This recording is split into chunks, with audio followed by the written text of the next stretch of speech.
I'm going to All start right. off with a couple of things first. Oh, yeah, sure. Go ahead. Absolutely. Appreciate you guys coming on here. And just wanted to, first off, thank all of you for everything this season. It was a unique season, and, with Zoom and everything else. And just, again, your professionalism. And, looking back on it now that you take a deep breath and get away for a week, very, very fortunate to have such a great group of guys covering Ohio State football. It means a lot to us. And, that not every day is perfect, but got a lot of great guys here with great character, and it means a lot. It's has a lot to do with our program. And so I want to thank you guys for that.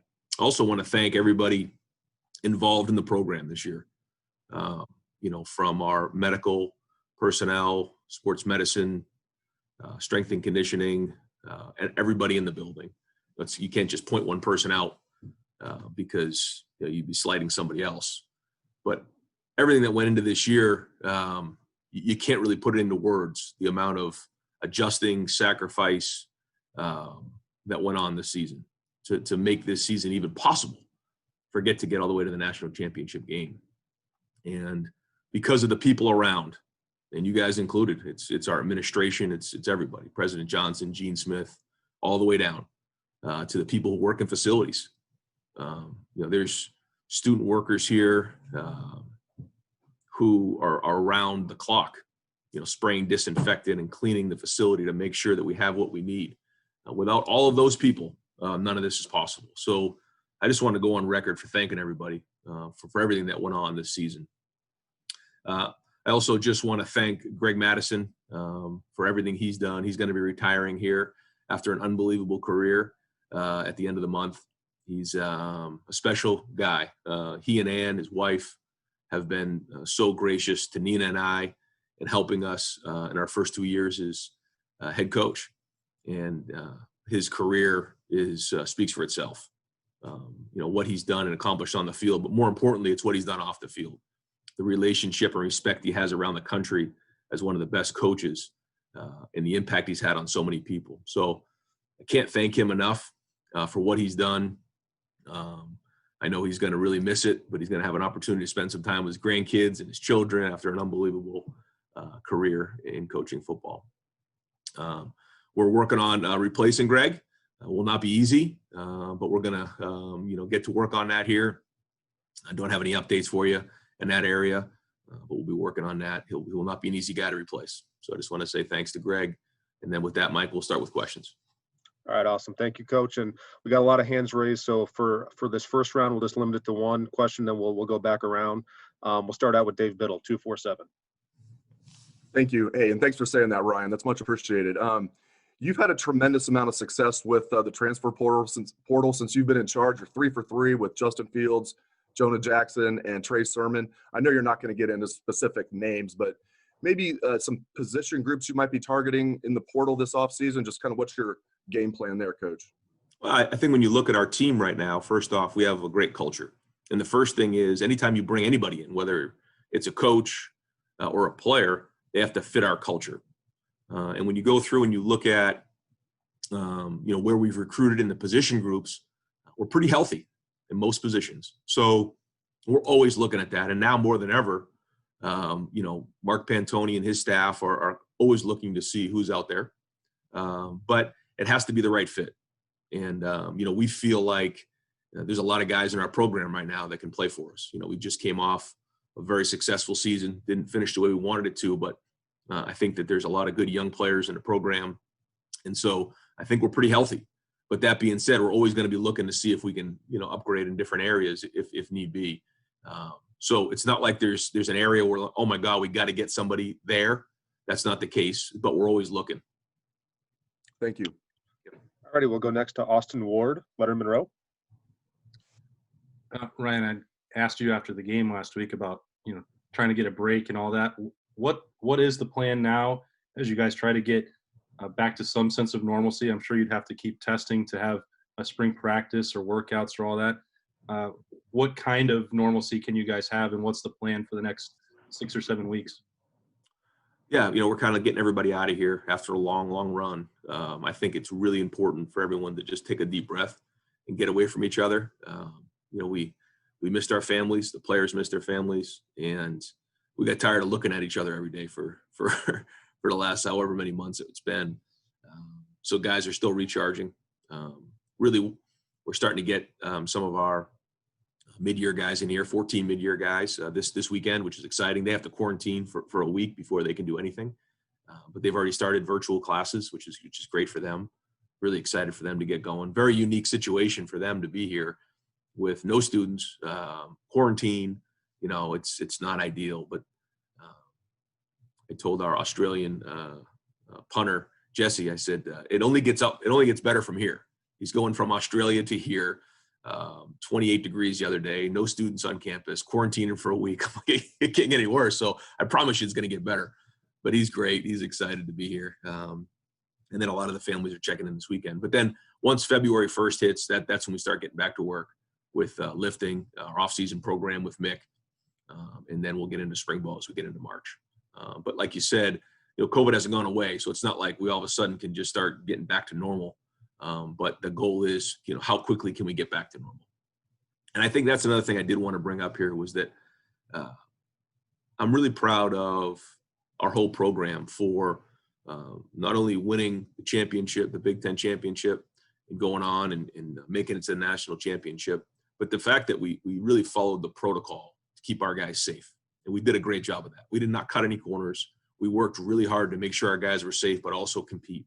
And that was really the conversation starting when the Big Ten canceled the season. We just wanted a chance to go play, but also be safe. And we did that. And it was hard. I mean, you talk about contact tracing all the way up until the last game, losing guys, throughout the season, guys being pulled out, the constant testing, and all the things that went with that. We'd have virtual meetings. We wouldn't always have guys together during the week. Practices really being canceled and turned to walkthroughs.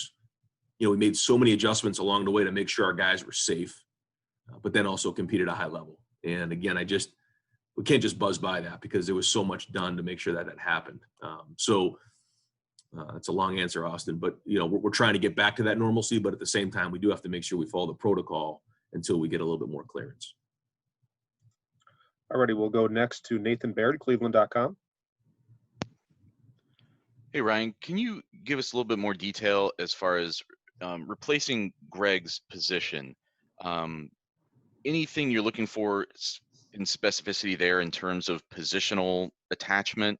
And do you see that person also still being another co-defensive coordinator, or what exactly are you trying to find for the staff there? Yeah, no, great question. I think we have a really good group of guys there right now who are versatile. And so we're going to look at all options. Is there somebody else out there that can take Greg's spot in the same exact role that he did? Or are we going to just move some things around and reassign some of the job descriptions? That's all up on the table. And we're working on that now and, looking at all different options. So, no, I'm not really set on this is exactly what the role needs to be, and want to just put the best group together to go give our guys on defense the best chance to be successful. All righty, we'll go next to Dan Hope, 11 Warriors. Hey, Ryan, obviously you guys got some good news this past week with, Chris Olave coming back and Haskell Garrett coming back, Thayer Munford coming back. Just how big is it for you guys to be able to get, some of these guys, including guys who would have been seniors this past year, to sign up for one more year with the Buckeyes? I think it's unbelievable. And I think it speaks not only to our leadership, but again, you keep hearing me saying, I know it gets old, but it's true, is our culture and the environment here. But, for those guys who decided to come back, what a great opportunity for them. It just goes to show their maturity. They not only they love their teammates and love Ohio State, because they still have unfinished business here at Ohio State. They want to maximize themselves as players here in college, but then also in the NFL. And I think that's what a lot of them understood was that, it's one thing to go be able to play in the NFL. It's another thing to be ready when you get there. And I think that these guys understand that. And, there's so many people that just want to run to the NFL and go start making money. And that's great. But at the end of the day, you have to perform and you have to produce. So what allows you the best opportunity once you're there? if they're going to be paying you money to play, they're not really interested in developing you all that much. They want you to produce when you get there. So, we didn't have a huge season. We didn't have a whole off season, spring ball and all the stuff that we do in the off season to make sure that they're done, ready physically with Coach Mick. They'll have a whole season now where they can prepare physically to be really good players in the fall and have a whole full season. So I think when you combine all of those things, that's the reason they came back. But I think a lot has to do with their brothers and how much they love being around their teammates. And so, we're very, very excited to get those guys back, and gives us a huge boost as we head into the spring. All righty, we'll go next to Bill Landis, The Athletic. Hey, Ryan, following up on what Nathan asked you about the guy you're going to hire to replace Greg. When you hired Kerry, I don't believe Kerry had any kind of experience running sort of that Pete Carroll style of defense that you guys sort of adapted in 2019. Would you like to hire somebody who has more experience in that potentially, or is it possible that maybe you not move on from that, but adapt a little bit and not have that just be kind of the sole identity of the defense moving forward? Yeah, I think both are possibilities. I think to bring somebody in who knows that style of defense, again, as the season went on, we weren't just solely in that. We went to some too high stuff. We went to a little bit more zone pressure, and so it's going to evolve, and it will evolve, like you're saying. But yeah, anybody who has a background in, 4 down, a single high defense certainly would fit quicker. But then also bringing in somebody that has a little bit more of a diverse background can give us different perspective in areas where we can both, maximize who we have. And I think that's what's important, because, we try to do that all the time on offense. And I think that's going to be important. We do that on defense is based on who we have that year, what gives us the best chance to be successful. And if it's to continue to be in a single high cover 3, let's do it. But if it's not, what are the things? And so, do we want to have some continuity there and keep that going, or do we want to bring in somebody with a different perspective? So all the discussions that are being had now. All righty, we'll go next to Tony Gerdeman, Buckeye Scoop. Ryan, about your getting Haskell Garrett and Antoine Jackson back with the loss of Tommy Chogia, how important just getting those 2 guys back, including the loss of Tommy? Yeah. Wish Tommy nothing but the best. Certainly wish we had him back, but really excited that Haskell and Antoine are back. I thought they played really well. I mean, that was, as you know, one of the concerns going into the season was just, what is that going to look like in there? And Haskell took the next step. So I still think that, Haskell's got, a lot of area to grow. I mean, he really came on the scene quickly this year. So now with another whole season of preparation, I think he can be one of the better inside defensive tackles in the country going into next year. And Antoine played much better this year. I thought our defensive tackles played strong. And I think that, we're going to have some good depth there, and we're going to develop some of the younger guys that need to come on. Some guys who were injured there, they're going to have to step up. And then we'll have, a couple young guys coming in here in the summer that hopefully can battle for some time. But you think about Haskell's situation, you don't know this, but he had COVID early in the summer. Then he had his issue where he was out for a while before the season. And so there was really no lead up into the season for him. And then he still played the way he did. So with a whole good off season, he's also done a good job in leadership, being strong for our guys. He and Antoine are, really happy to have those guys back, not only as football players, but as leaders. All righty, we'll go next to Doug Lamarice, Cleveland.com. Hey, Ryan, I'm going to try to ask an X and O's question, so bear with me or tell me where I'm wrong on this. But to follow up what Landis asked, it feels like the last 2 years you guys played a lot of single high during the regular season, and then when you got to the playoff against Clemson last year or this year, you played a little more too high in situations. Is that before I continue my question, is that a fair way to phrase that, or would you disagree with that? I think I think that we've mixed in a few things. Not as much last year, a little bit more this year, I would say. Okay. So I guess my question is, if, there are very few passing attacks like that Alabama passing attack. We know that. But if when you get to that part of the season, which is what you guys are trying to do, you maybe think, okay, well, maybe we're going to mix in some other things or play a little more too high, maybe because, this passing attack is so good. Would it make sense to do that all year, even if you aren't facing those kind of passing attacks, but that so when you get to the playoffs and the ultimate goal, all your guys are accustomed to doing that all the time? And again, tell me if I'm looking at it the wrong way, but it's more of a follow-up on the philosophical idea of what you do in Big Ten play versus what you maybe do in the playoff defensively. No, it's good. It's good, Doug. I mean, I don't know how long it took you to come up with that question, but that was good. I mean, it's as always for you, it's deep, but I think it's a great question because to your point, when you go against somebody as good as Alabama, first off, I thought we did a good job against Clemson. I thought our guys played good. We created turnovers, and they played really well there.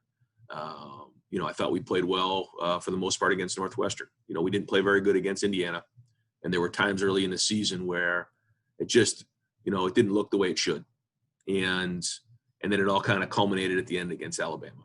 And I think to your point is how do we forecast that out? When you're going against a great passing defense, what do you need for mix-ups? But then also, what can you execute at a high level? And that's coaching.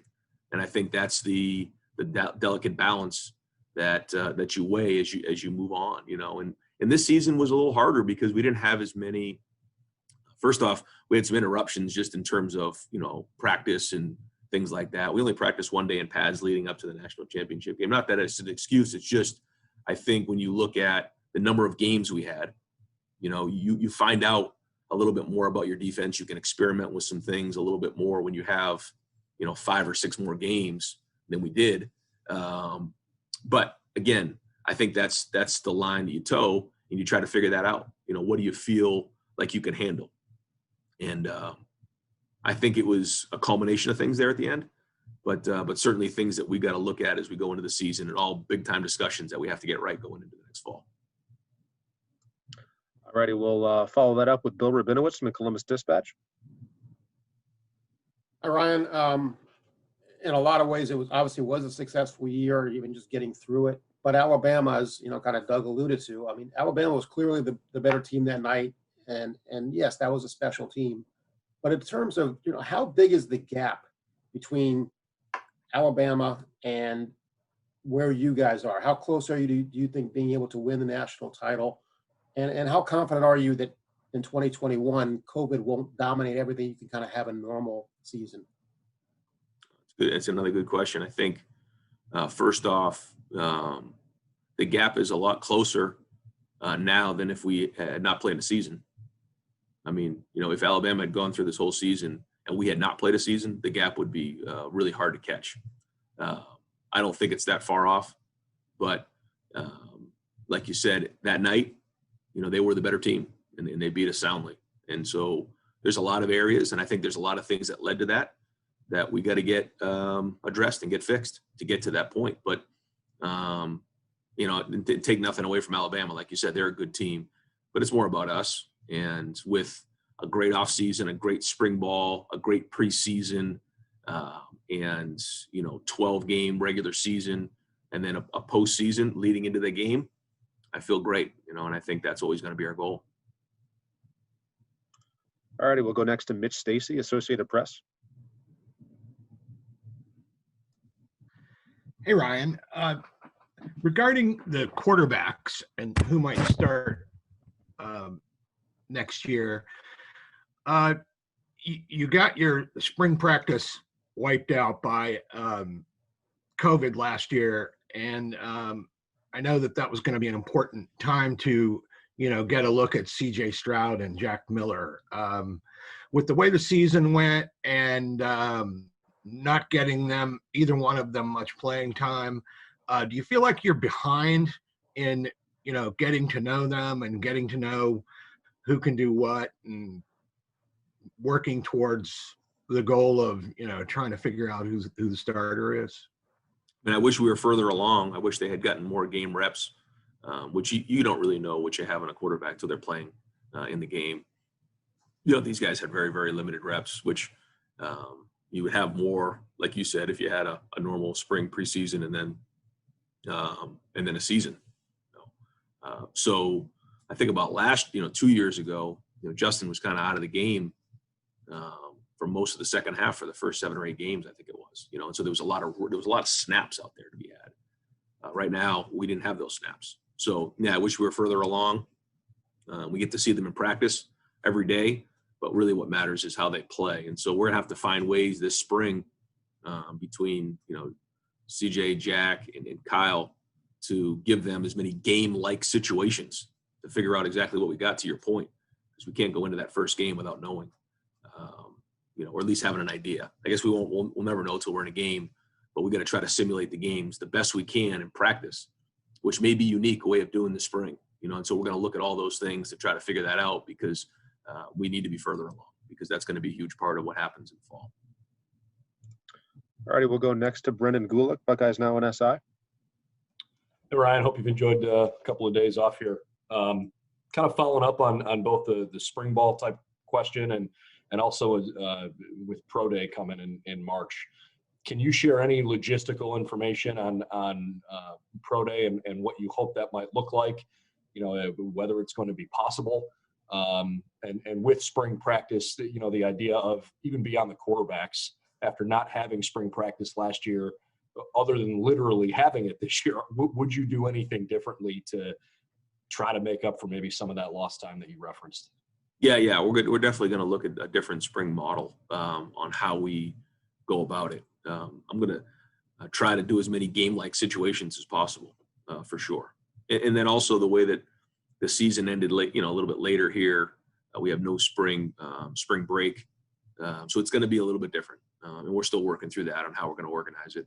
I think we've got a bunch of the weeks that we're going to be working pretty much nailed down, but we'll finalize that over the next week or so.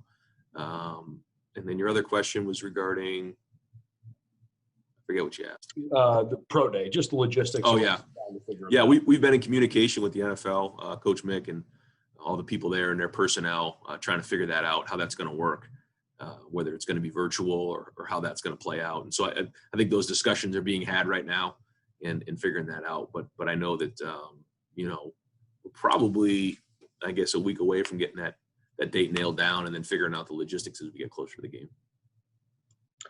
Alrighty, we'll go next to Joey Kaufman, Columbus Dispatch. Ryan, another question on Greg's 2 years with you guys. Is there anything he did for the program, schematically, culture-wise, just anything you look back on the 2 years that was really important that people might not know about? I think first off, if you asked, Justin Hilliard and Pete Werner and, all those, the linebackers, that he spent so much time with this year and last year, the relationships that he built here, I think they talked, for a while about, what he meant to them and their development. I think, his first year coming in here with Jeff, the way that they got along and put that together, and that was different. That was a different scheme than what had happened the year before. And 1 year, got that on the field, functioning at a high level. And then, he and Kerry, Larry being in the room this year, making that transition, that's 3 years of, different dynamics. And Greg was right in the middle of that. And, he was just a steady force and just a calming force with a ton of experience and just, meant so much to everybody in that room. And, I think he deserves a lot of credit for that. And somebody that I leaned on just for advice with all his experience and, unbelievable person. He and Ann mean so much to us. And so, again, he had his impact these past couple of years, and they've been successful. I mean, only lost 2 games, and a lot of it has to do with Greg. All righty, we'll go to Patrick Murphy, 247. Patrick. Ryan, following up on the quarterbacks, I know you said you can't know a ton about these guys until you see them in games, but what do you know, especially Jack and CJ, what did you learn about them throughout last year? What were they able to do in practice? Just kind of give us some preview, since we didn't see them, what maybe you do know going into spring that could be, useful as they begin this battle? I mean, they're both young. They're both, still learning the offense and figuring it out. It's hard when you go from your high school to a college system, and we ask a lot of our quarterbacks in a run game and in a pass game. And so, they're still trying to figure it out. And then really with COVID and everything that went on this year, it was just very, very unique. Just how we led into it, and the wear and tear of the season for everybody, but also for a freshman and then a freshman quarterback. There's just a mental exhaustion right there. So they did a good job of it, better than I expected. But at the same time, I know they were looking for a little bit of a break as they got through to the last game. And now as they come back on campus and get going, now they're fighting to be the starter. And with that comes great responsibility. And being the starting quarterback at Ohio State is unlike any other position there is. And, I think they get that. I think they understand it. I think they were able to see this year what Justin did and the stage, and just, the stakes are very, very high here. And I think they learned that. But in terms of the football part, still figuring it out, still learning. I think they both need to get stronger here in the spring physically. And then, they're going to be getting the majority of the reps here as we roll, and they're going to compete. Righty, we'll go next to Tim May, Letterman Row. Thank you very much. Two quickies. Ryan, appreciate you doing this. Number one, where are you guys on track in terms of, or what have you been told about the vaccination situation dealing with the COVID-19? And then following that up, as you guys work for getting into the Alabama game, did CJ get most of the reps at quarterback other than Justin? And is he further along in this situation as you guys head into the spring? Again, I don't think that either of them are further along than the other. And I think we'll get a better feel for that in the spring. And we'll see. There's still a lot to be worked through as we get into next September. In terms of the vaccination, I know that there was a lot of the vaccinations here on campus that were given to the first responders and some of our healthcare personnel. Yeah. I know that those were the first priority, and that's really what I've heard right now.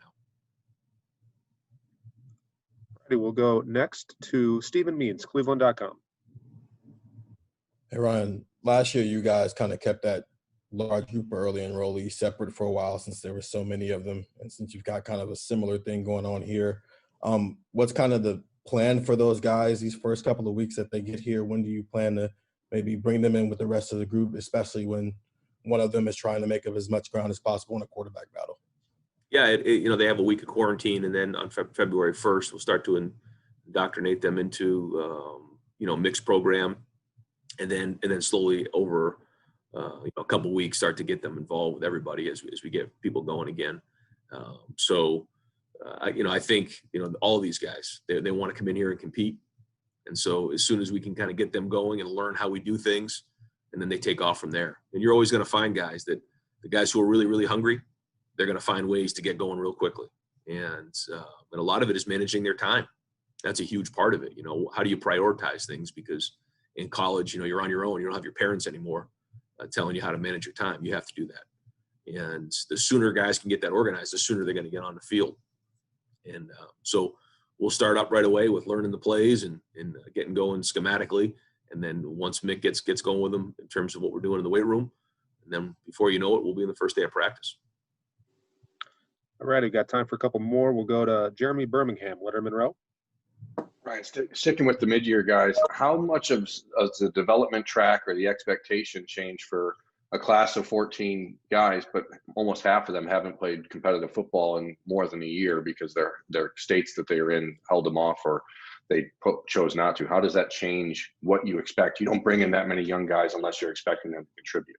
Yeah, no, and the great thing is we're going to have a good portion of our team here now from February 1st all the way to the first game of the season, which is great because usually, when you don't have a huge chunk of your guys in at mid-year, you don't, I guess it's, close to, a quarter of your team or 20% of your team isn't there until you get to the summer. Well, now we got the majority of these guys already here. So we can already start on all that stuff and they can get, ahead of the game. But to your point, I think it's going to be more physically than anything. So that's why we got to do a great job getting them in here with Mick and figuring out where they are, what's their baseline. Because as much as they work and they get themselves in shape, it isn't the same. We even found that in the quarantine. Guys were away, and there were some guys who showed up in great shape, but still a lot of the guys, even though they were doing their workouts at home, it's not the same, when you have coaches there driving you and motivating you and pushing you. And so we'll get a feel for it. The guys who are in really good shape, physically in terms of their aerobic shape, their strength, their flexibility, all that stuff without playing for a whole year, will definitely have a chance to get on the field faster. The guys who don't, we're going to have to build them up. And we'll look at all that stuff. I think they'll learn quickly. They'll learn the plays. They'll learn the playbook. But my thing, I'm just interested to see what kind of shape they're in physically, football shape. It's one thing to be able to play in high school as a junior. It's another thing to be able to go play in the Big Ten. Righty, next up, Steve Hellwagon, 247. Yes, Coach. Obviously, you've got the lion's share of your class pretty much set up, but you have another signing day coming up in a few days, and now you know fully what your numbers are and what you can take. Can you share how many more spots you can put out in this second signing period, and any positions you want to shore up, or anything that really stands out that you're looking to add? And just one other thing, the idea. Is there any play with the NCAA to allow any kind of on-campus visits this spring in a safe environment for those visiting and for your coaches to welcome prospects?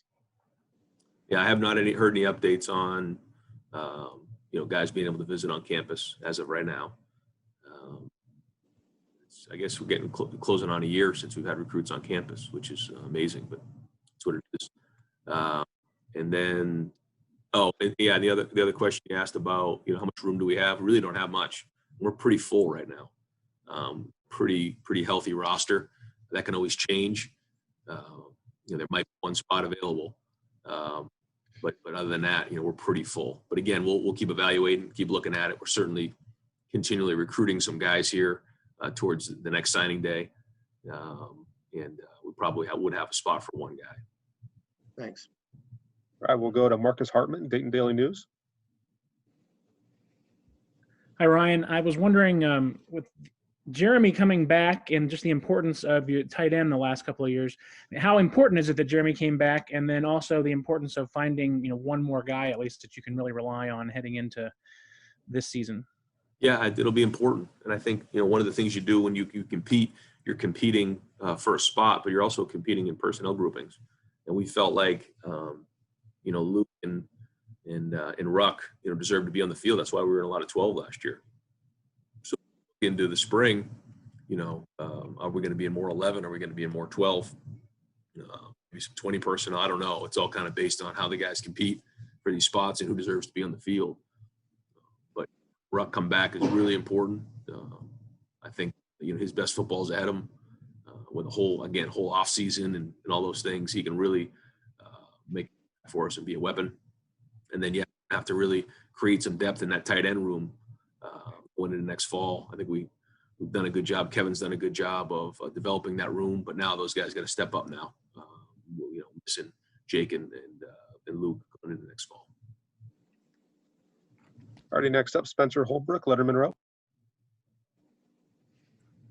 Ryan, when you get a guy like Chris Olave back, does it mean more to get him back for his on the field stuff because he's an All-American, or does it mean more to get him back because you've got, other than him, a very, very young wide receiver? Equally as important. I think it's really you're spot on with his leadership and his approach for that room. I think it's really important because he understands it. He saw Terry McLaurin, he saw Paris Campbell, he saw those guys and their work ethic and what they did blocking on the perimeter, doing all the little things that matter in the end. And so those are the things we've got to improve on in that room. Got some really good talent in there, but they've got to improve on, a lot of areas. And I think Chris is going to really have a huge impact in that room. And I think it gives him an opportunity to step up as a leader and start to have more of a voice. But then obviously on the field, his but we have a really good room there. We have some really good talent, and we need to develop that talent. That's a huge area that we got to focus on here because, you're going to have a young quarterback, but then, those young receivers got to really step up now. And hopefully, Chris can really take over that leadership role and take some pride in, how they're going to practice and develop over the next few months. Already got time for just a couple in this follow-up round. We'll go first to Austin Ward. Hey, Ryan, what did you do with your week off, quote unquote, after the game? Stayed a few days in Florida with the family. Then we headed to New Hampshire. Tried to go two extremes and kind of locked ourselves in the house, got around family a little bit, and then headed back to Ohio. The kids had to get back to school. So it was good. We needed to recharge a little bit, but a little bit in Florida, a little bit in New Hampshire, and then right back to work. All righty. Next up, we'll go to Doug Lamarice, Cleveland.com. Ryan, you were part of a open quarterback battle with Dwayne and Joe a couple years ago. Obviously, those are two veteran guys. Now you have three really young guys. But what are you laying out in terms of how you would like to split reps in practice? Do you have a time frame? Would you like to come to some portion of a decision by the end of spring practice? Do you imagine the quarterback battle remains entirely open into preseason camp? The who is wide open, but I'm just curious where you are in the planning of how you do this quarterback battle. Yeah, those guys are going to roll, and they're going to get as many reps as they can. And then if one guy starts to separate early on, then he goes and runs with it. I kind of look at the spring and the preseason as just a continuation of each other. So, if we have 15 practices in the spring, the first practice of preseason is really practice 16 to me, and as you go along. And usually in these situations, it takes care of itself, and somebody steps up. And if they don't, then we keep rolling from there. I think the exciting thing is that as these guys compete, if you can get a quarterback who, can really grow and learn, then you have somebody that's going to be in the program for a while. And I think that's important where, it's been hard for us because the last two quarterbacks we've had here, after 3 years, they've moved on to the NFL. And so you kind of balance that off. Do you keep a veteran guy here or have a veteran guy that after 1 year could go on to the NFL, or do you have a young guy that you want to develop, work through some of the growing pains, but then you have them for a couple of years. And so that's kind of the balance you find here in college. You can't just sign somebody a new contract and have them for, 10 to 15 years like in the NFL. But that's the same across the board. Everyone's dealing with that. But I think one of the things we're doing here at Ohio State is, we're developing quarterbacks and they're having a lot of success. And so, the NFL comes calling, take Justin, for example, they have him projected really, really high. It's hard to walk away from that. And while it's frustrating, you put a lot of work in, you'd love to see him come back for another year. Happy for his family that he's going to have an opportunity to make that kind of money. So kind of took that question sideways, but I guess to answer your question, we're going to kind of roll those guys, let them compete, and then see how they grow.